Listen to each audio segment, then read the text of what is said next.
Listen closely. Do you hear it? The winds of the desert, the whispers of the sea, the voices of kings and warriors. This is the story of a land like no other. A land where Africa meets Europe. A land of mighty empires, golden cities, fearless sailors, and wise scholars. A land called Morocco. For centuries, Morocco stood as a giant of Africa. Its power stretched across deserts, mountains, and oceans. Its culture shaped the world.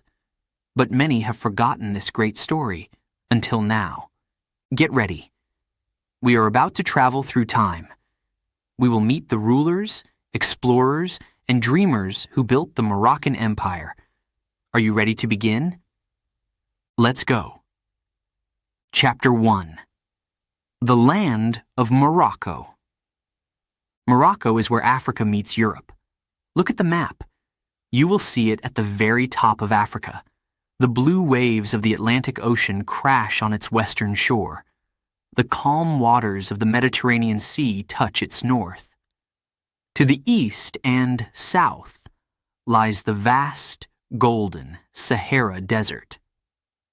The land of Morocco is full of life and beauty. Snowy mountains rise in the distance. Green valleys stretch far and wide. Ancient cities glow under the sun. The air smells of spices, leather, and fresh bread. But Morocco is not just beautiful. It was powerful. Very powerful. For hundreds of years, it was home to a mighty empire. Let's begin this journey. Long ago, the Moroccan Empire was known and feared across Africa, Europe, and the Middle East. Great dynasties ruled here. They built cities. They led armies. They traded gold, salt, and silks. They brought knowledge, art, and religion. The story begins with the Berbers, the first people of Morocco. They called themselves the Amazigh, meaning free people. The Berbers were strong and proud. They traveled across deserts and mountains. They built small kingdoms. But soon, bigger dynasties would rise. In the 11th century, a group called the Almoravids came from the desert. They wore blue robes to protect them from the hot sun. They were fierce warriors and strong believers in Islam. The Almoravids created an empire that reached from Senegal in West Africa to Spain in Europe. Imagine it. A Moroccan army riding through the sands, crossing rivers, entering great cities. They built the famous city of Marrakesh. They called it the Red City because of its red walls. Then came the Almohads in the 12th century. They were even stronger. The Almohads ruled over Morocco, Algeria, Tunisia, and parts of Spain. They built tall mosques with beautiful designs. They made laws and protected scholars. Scholars like Ibn Rushd, known in Europe as Averroes, shared ideas about science, philosophy, and medicine. The Moroccan Empire was not only strong, it was wise. The Moroccan dynasties brought culture and learning to the world. Markets were full of goods, spices from India, gold from Africa, fine cloth from Europe. The streets were alive with music and stories. But no empire lasts forever. The Moroccan Empire changed and faced many challenges. New rulers came, enemies attacked. The power of Morocco grew smaller. Yet Morocco's spirit never died. Even today, you can walk the streets of Fez, Marrakesh, and Rabat. You can see the palaces, the mosques, the gardens. You can feel the history in the air. Morocco remains a bridge between Africa and Europe. It is a place where cultures meet, mix, and create something new. This was only the beginning. In the next chapter, we will meet the mighty sultans and heroes who shaped the Moroccan Empire. Get ready. Chapter 2. The Almoravids. Warriors of the desert. They came from the Sahara, strong, bold, and fearless. The hot winds blew around them. The sand burned under their feet. But they did not stop. They were the Almoravids. The Almoravids were Berber warriors. They wore long blue robes and covered their faces with cloth. Only their eyes showed. The people called them the Blue Men of the Desert. Where did they come from? The Almoravids began in the 11th century, deep in the desert. They were part of a tribe that lived near the Senegal River. Life was hard. Food and water were difficult to find. The desert was cruel, but the Almoravids were strong. One man changed everything. His name was Abdallah ibn Yassin. He was a teacher, a religious leader. He taught the Almoravids about Islam. He taught them to pray, to follow rules, to respect each other. His words gave them purpose. With faith and discipline, the Almoravids grew powerful. They trained as soldiers. They learned to ride fast horses and camels. They became expert fighters. They were ready to build an empire. They started small. They united tribes. They brought order to the desert. Then they moved north. City after city fell under their control. The Almoravids took over the great city of Sijilmassa, a rich trading city. Then they marched into the heart of Morocco. In 1062, they founded a new city, Marrakesh. Can you hear the sound of the hammers, the voices of builders, the calls of traders? Marrakesh became the center of the Almoravid Empire. Its walls were red. Its streets were full of life. But the Almoravids did not stop in Morocco. They crossed the Sea of Sand. They looked to the north, to Spain. At that time, Spain was divided. There were many small kingdoms. The Christian kings of the north fought against the Muslim kingdoms of the south. The Muslim rulers asked the Almoravids for help. In 1086, the Almoravids crossed the Strait of Gibraltar. Their army marched into Spain. The battle was near the city of Sagrajas. It was a fierce fight. Swords clashed, horses galloped, the ground shook. The Almoravids won. They saved the Muslim kingdoms of Spain. The Christian armies ran back to the north. For years, the Almoravids ruled both Morocco and parts of Spain. It was a time of wealth and culture. Markets were full of gold, silver, spices, and silk. Scholars studied books from Greece, Egypt, and India. Architects built beautiful mosques and palaces. But success brought problems. The empire grew too large.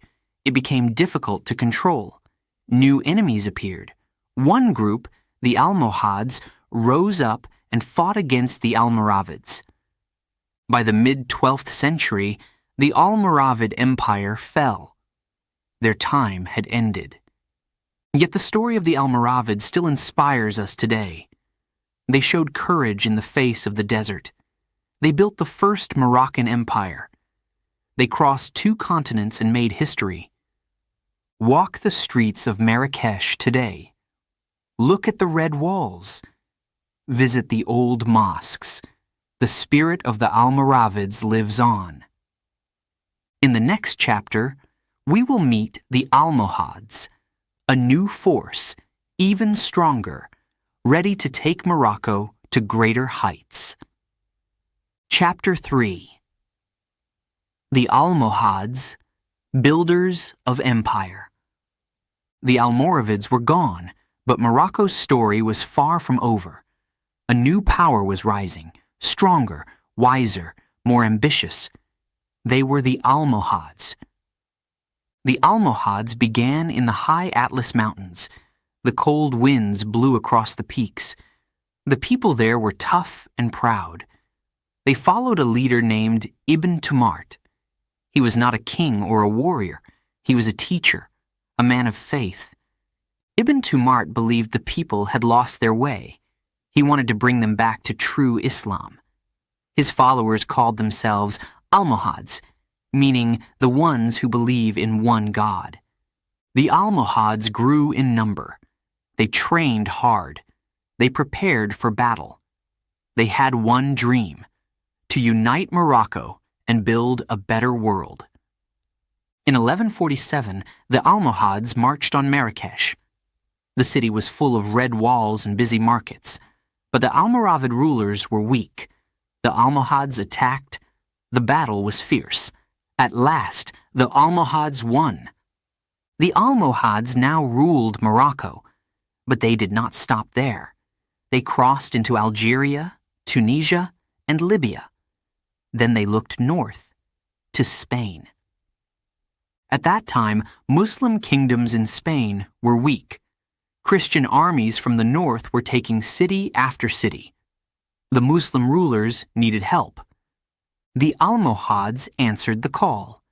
In 1295, the Almohads crossed the sea and marched into Spain. Their army met the Christians at the Battle of Alarcos. The ground shook with the sound of horses and swords. The air filled with dust and cries of battle. The Almohads won a great victory. For a time, Muslim Spain was safe. This was the golden moment of the Moroccan Empire. The Almohads ruled a huge empire. From the Atlantic Ocean to Libya, from the Sahara Desert to Spain. But the Almohads were not just warriors. They were builders. They were thinkers. They wanted to create a land of beauty and knowledge. In Marrakesh, they built the great Koutoubia Mosque. Its tall tower reached toward the sky. The people called it the Mosque of the Booksellers, because bookshops filled the streets around it. In Rabat, they started to build the Hassan Tower. It was meant to be the tallest minaret in the world. Even today, the unfinished tower stands as a memory of their dreams. The Almohads also built strong walls around cities. They made roads and bridges. They brought fresh water to towns through clever canals. The empire was rich. Markets were full of goods: gold from Africa, silk from China, spices from India, and wool from Europe. The Almohads loved learning. They invited scholars to study math, astronomy, medicine, and law. One famous thinker was Ibn Rushd, known in Europe as Averroes. His books about philosophy and science were read across the world. But even great empires face problems. The Almohads had many enemies. The Christian kingdoms of Spain grew stronger. Other Muslim groups wanted power. In 1212, the Almohads faced a terrible defeat at the Battle of Las Navas de Tolosa. Their army was crushed. Slowly, they lost control of Spain. Rebellions started in North Africa. By the mid-13th century, the Almohad Empire was gone. Yet their legacy remained. They had united lands and people. They had built cities and mosques. They had shared knowledge and culture. Today, when you walk in Marrakesh or Rabat, you can still see their work. You can stand by the walls they built. You can look up at the Koutoubia Mosque or the Hassan Tower. You can feel the greatness of the Almohads. The Moroccan Empire had more stories to tell. In the next chapter, we will meet the powerful sultans of the Saadian dynasty. Get ready for adventure, gold, and glory. Let's go. Chapter 4. The Marinids, A golden age of art and learning. The mighty Almohads were gone, but the story of Morocco was not over. A new dynasty rose from the shadows. They were the Marinids. The Marinids were Berber warriors. They came from the plains and mountains of Morocco. They were brave, clever, and ready to lead. In the 13th century, the Marinids captured the great city of Fez. From there, they ruled a powerful kingdom. But they were different from past rulers. The Marinids loved knowledge. They loved beauty. They wanted to build a kingdom of learning, art, and peace. Fez became their jewel.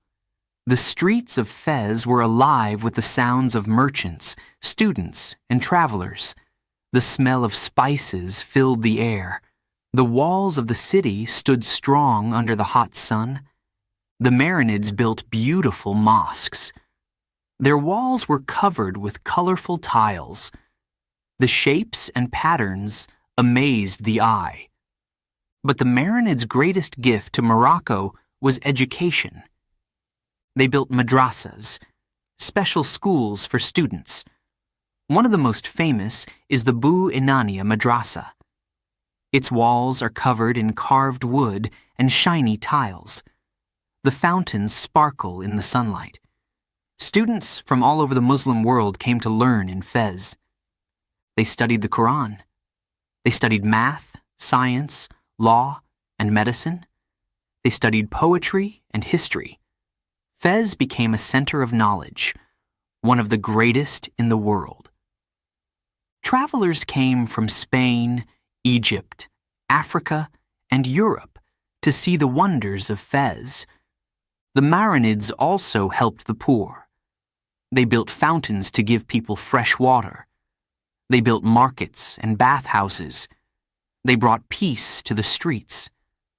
The people loved the Marinids. But power always brings danger. The Marinids had to defend their kingdom from enemies. Spain and Portugal were growing strong. Battles were fought along the coast. Pirates attacked ships. New problems arrived. The Marinids won many battles. But slowly, their power began to fade. New rulers and new troubles weakened the kingdom.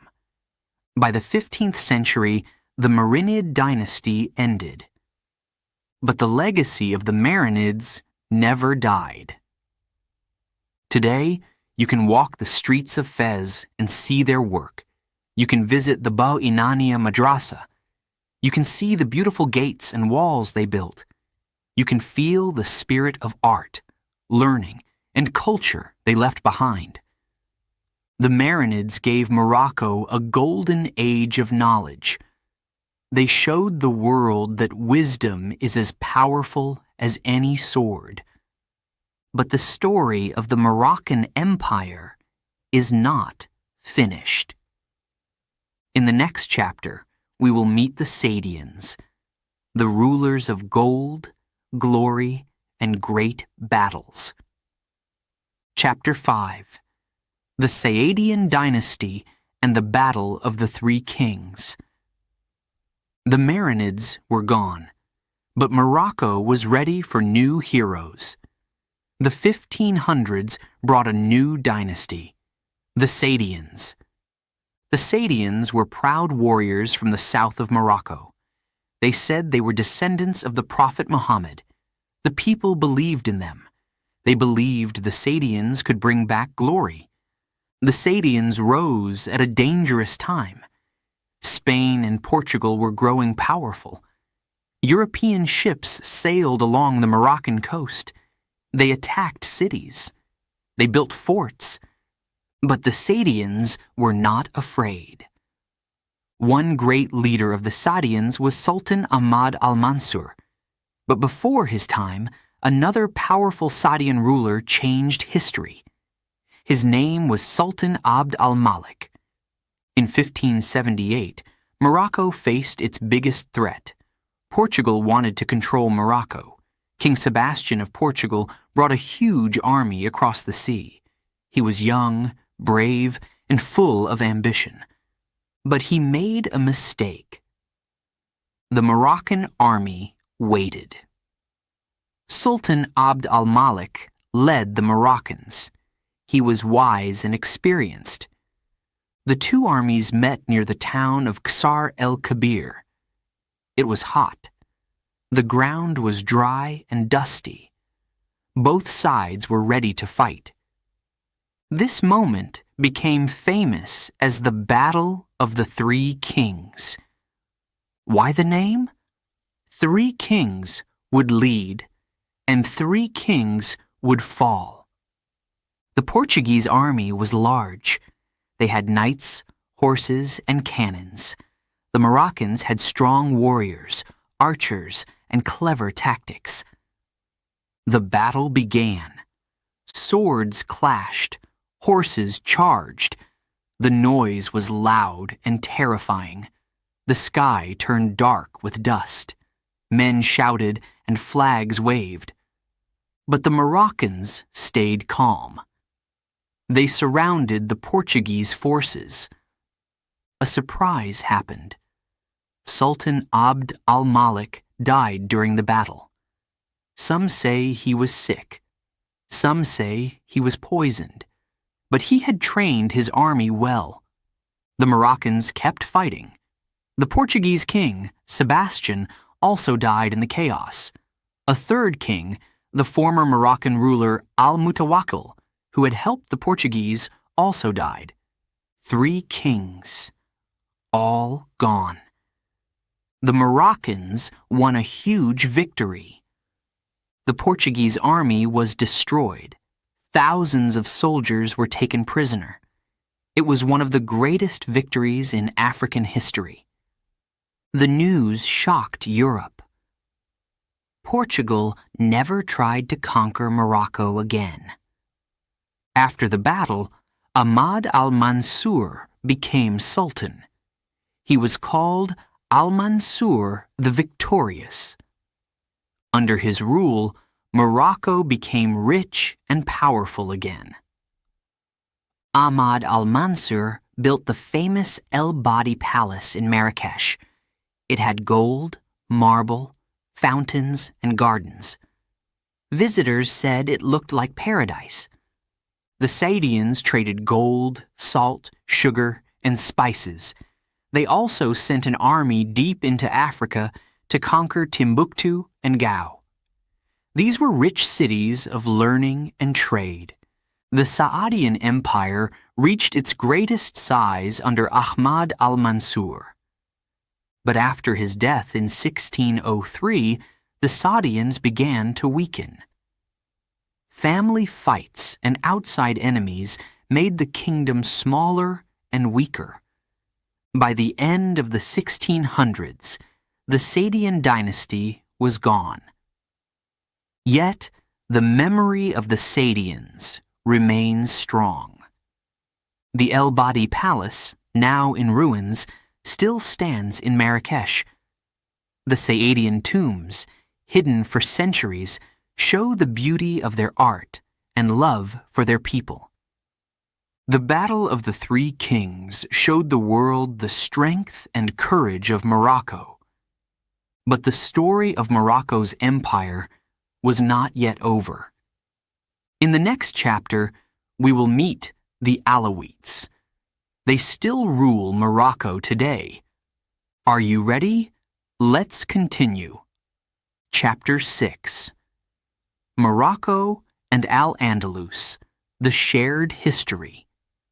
The waves crash between Morocco and Spain. The sea separates them, but history connects them.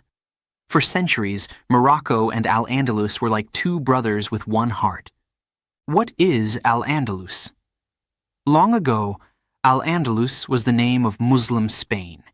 In the year 711, Muslim armies crossed the sea from North Africa into Spain. They were led by a brave Berber general named Tariq ibn Ziyad. He and his soldiers climbed the great rock, now called Gibraltar. Jabal Tariq, meaning Mountain of Tariq. In a short time, the Muslims controlled much of Spain. Al-Andalus was born. Morocco and Al-Andalus became close. People, ideas, and goods moved back and forth across the sea. Traders sailed with gold, silk, spices, and books. Teachers shared knowledge. Poets and musicians traveled between the cities. The people of Morocco and Al-Andalus spoke different languages. They had different foods and clothes. But they shared a love for art, learning, and faith.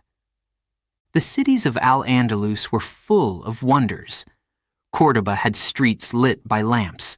Granada had the Alhambra Palace, with walls covered in beautiful designs.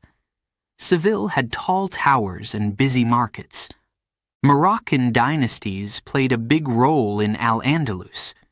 The Almoravids and Almohads, strong rulers from Morocco, crossed the sea to help the Muslim kingdoms of Spain.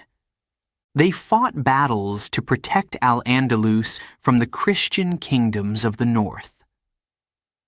Together, Morocco and Al-Andalus created a golden age of knowledge and culture. Scholars studied math, astronomy, medicine, and philosophy. One of the most famous was Ibn Rushd, Averroes from Córdoba. His ideas were later read in Europe and changed the world. Artists made beautiful tiles, carved wood, and colorful fabrics. Musicians played soft music in the royal courts. Poets wrote about love, nature, and life. The connection was strong, but not forever. In the 1200s and 1300s, Christian armies began to take back the land of Al-Andalus. One by one, the great cities fell.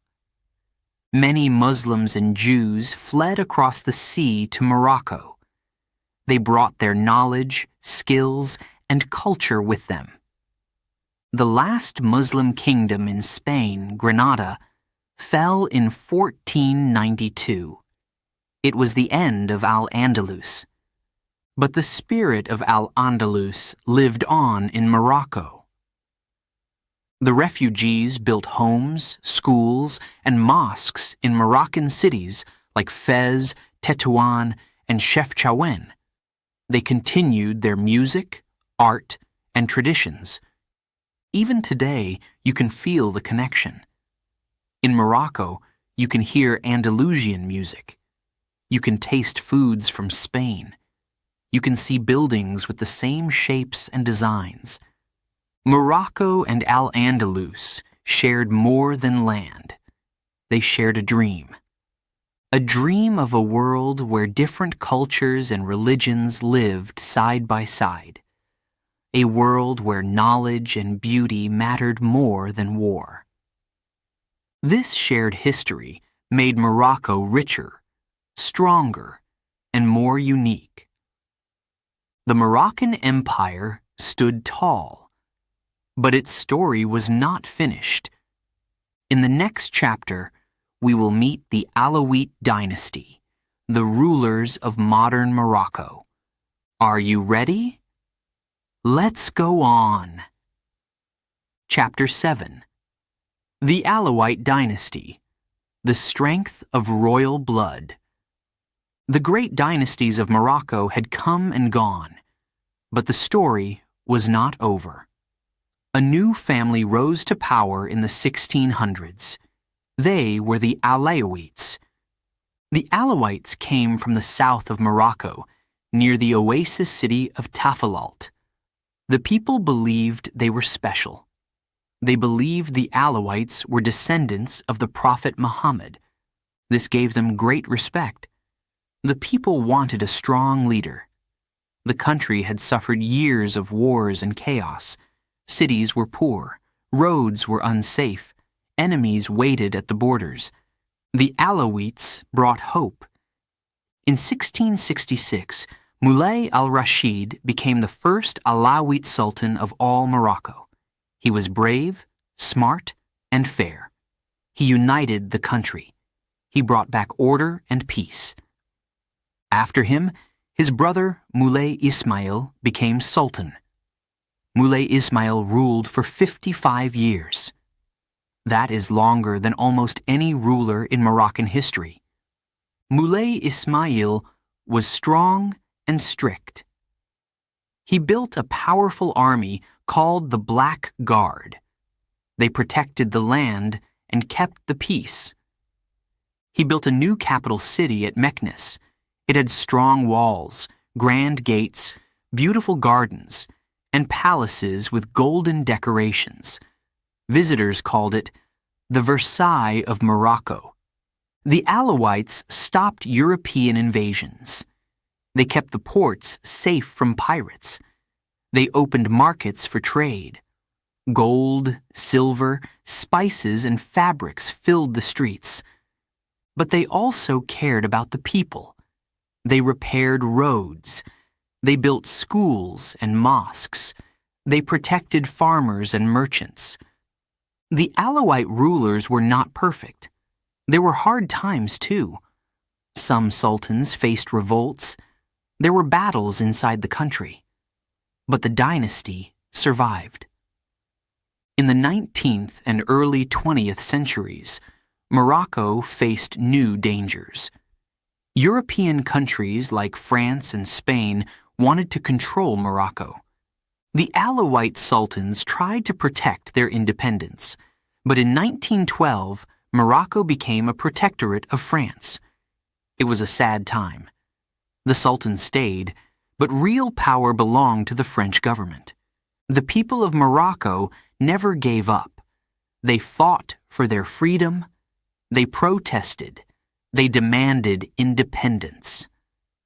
At last, in 1956, Morocco became free again. The Alawite Sultan at that time was Mohammed V.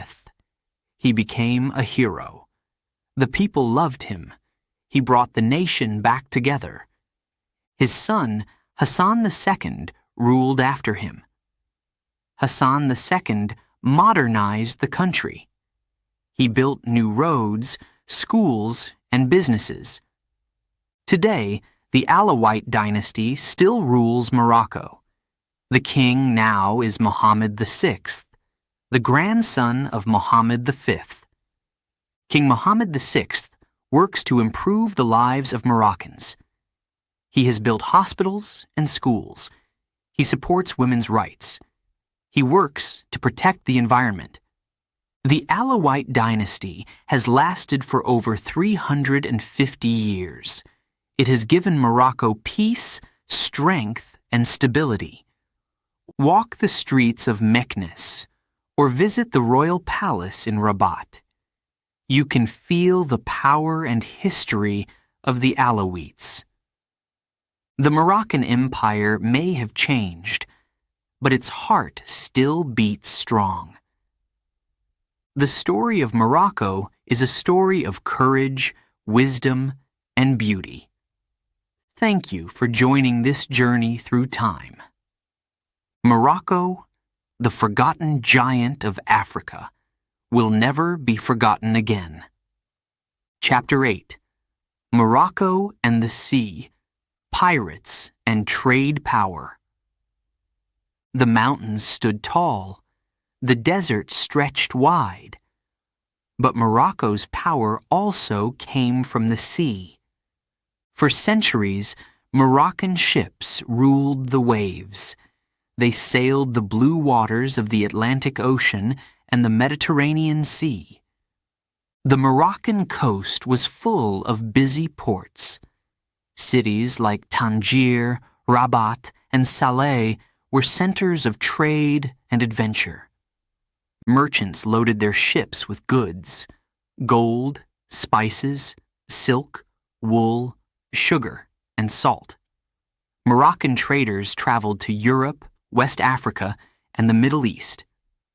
They brought back rare treasures: fine fabrics from Italy, silver from Spain, spices from India, books and ideas from the Muslim world. The sea was a door to the world. But trade was not the only reason Moroccan ships were famous. They were also feared as pirates. In the 16th and 17th centuries, the Moroccan pirates of Salé became famous. They were called the Salé Rovers. Who were they? Some were Moroccans. Others were Muslims from Spain who had escaped after the fall of Al-Andalus.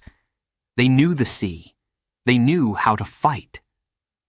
The Salé Rovers attacked ships from France, Spain, England, and even America. They captured ships full of gold and goods. They also took prisoners to sell for ransom. Sailors across Europe were afraid of the black sails of the Salé pirates. But the pirates were also clever businessmen. They made deals with some countries. In return for peace, countries paid the pirates to leave their ships alone. The city of Salé grew rich. Its markets were full of goods from around the world. Its streets were busy with traders and sailors. The Moroccan sultans sometimes supported the pirates. They shared the money and goods. Pirates helped protect Morocco's coast from enemies. Yet piracy also brought trouble. European countries sent warships to fight the pirates. Battles exploded at sea. The coast of Morocco saw fire and smoke from cannonballs. By the 18th century, piracy became less important. Morocco focused more on trade and diplomacy. Moroccan sailors still traveled far. They visited ports in Europe, Africa, and the Americas. One famous Moroccan traveler was Ahmad ibn Qasim. He went to Spain, France, and even met kings and queens. His stories amazed the people back home. In 1777, Morocco became the first country to recognize the new United States of America. Moroccan ships sailed across the ocean with messages and gifts for the young nation. The sea had made Morocco strong. Today, the ports of Morocco are still busy. Tangier, Casablanca, and Agadir welcome ships from all over the world. The Moroccan Navy protects the waters. Fishermen bring fresh fish to the markets. Travelers cross the sea to explore the beauty of Morocco. The spirit of adventure lives on. The story of Morocco and the sea is one of courage, trade, and power. Moroccan sailors were not just pirates or traders. They were explorers, warriors, and diplomats.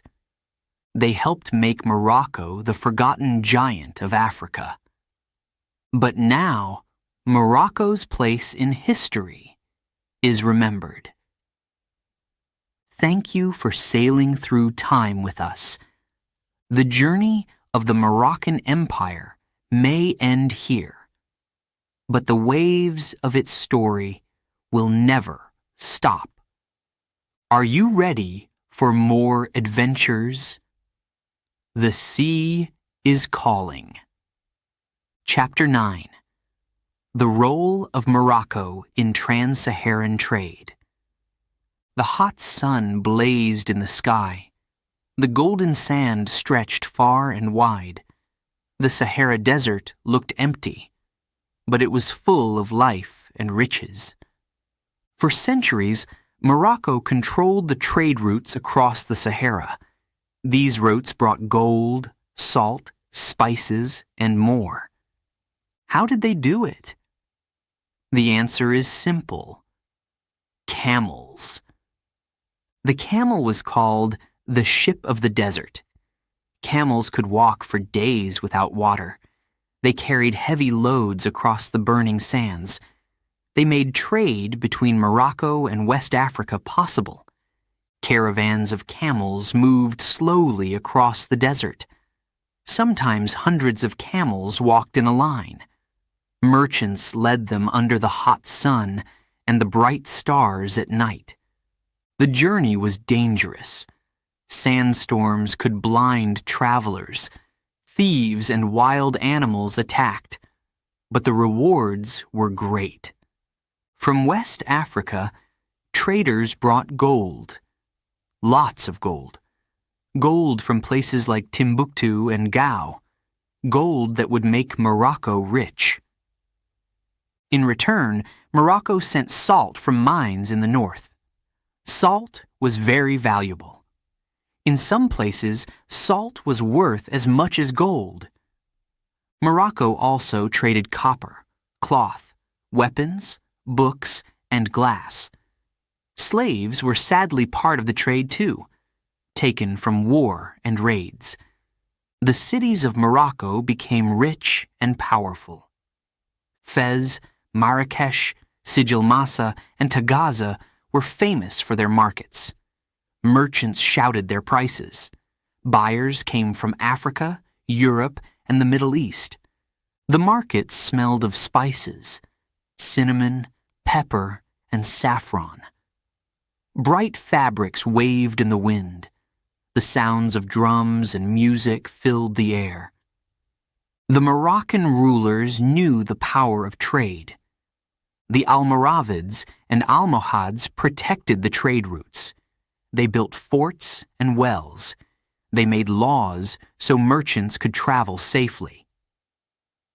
In the 1500s, Sultan Ahmad al-Mansur of the Sayyadian dynasty sent an army across the Sahara. His army conquered the Songhai Empire in West Africa. The Songhai Empire was rich with gold and trade. Cities like Timbuktu and Gao were centers of learning and culture. Moroccan soldiers brought back treasures and knowledge. This victory made Morocco even more famous. But controlling the desert was never easy. The distance was long. The heat was terrible. Slowly, the power of Morocco over the trans-Saharan trade weakened. New sea routes opened. Ships from Europe and the Middle East sailed around Africa. Trade by sea was faster and safer. By the 1700s, the great camel caravans became smaller and fewer. Still, the memory of Morocco's desert empire remains. Today, visitors can still see the ancient caravan routes. They can visit the old trading cities and imagine the long lines of camels walking through the sand. The trans-Saharan trade helped make Morocco a giant of Africa. It brought wealth, people, ideas, and culture from faraway lands. The Moroccan Empire became a bridge between Africa, Europe, and the Middle East. The story of Morocco and the desert shows us one truth. Courage, hard work, and the dream of adventure can change the world. Our journey through the Moroccan Empire is almost over. In the next and final chapter, we will remember the greatness of Morocco and why it still inspires us today. Are you ready? Let's finish our adventure. Chapter 10. The Legacy of the Moroccan Empire. Today, the mighty empires of Morocco are gone, but their spirit lives on. Today, Morocco still shines as a land of culture, beauty, and pride. Walk the streets of Fez and Marrakesh. Listen to the sound of people talking, laughing, and singing. Smell the spices in the markets, cinnamon, saffron, and mint. See the bright colors of fabrics, rugs, and pottery. Morocco is alive. The great cities of the past still stand. The walls of Rabat, the red towers of Marrakesh, the blue streets of Chefchaouen. They tell the story of a land that never stopped dreaming. The Moroccan people are proud of their history. They remember the Almoravids, who built empires from the desert. They remember the Almohads, who filled cities with learning and beauty. They remember the Marinids, the Sadians, and the Alawites, who brought strength and unity. The Moroccan Empire may not rule lands far away anymore. But Morocco still plays an important role. It stands as a bridge between Africa and Europe. Ships sail to and from Morocco's ports. Planes bring visitors from around the world. People come to see the wonders of the past and the beauty of today. Morocco welcomes them all. Tourists visit the great mosques and palaces. They explore the old medinas and souks. They ride camels in the desert. They hike in the snowy Atlas Mountains. Morocco's culture mixes old and new. Ancient music plays beside modern songs. Old stories are told under the stars. Traditional food is served in restaurants and homes. Tagine, couscous, and sweet mint tea. Morocco is also a place of peace and hope. Its people speak many languages: Arabic, Berber, French, and Spanish. They come from different backgrounds and live together in respect. The King of Morocco, Mohammed VI, continues the work of the Alawite dynasty. He supports schools, hospitals, and jobs. He works to protect the environment and help people in need. Morocco is strong, proud, and looking to the future. It remembers its past empires, not with sadness, but with pride. The Moroccan Empire taught the world about courage, knowledge, and culture.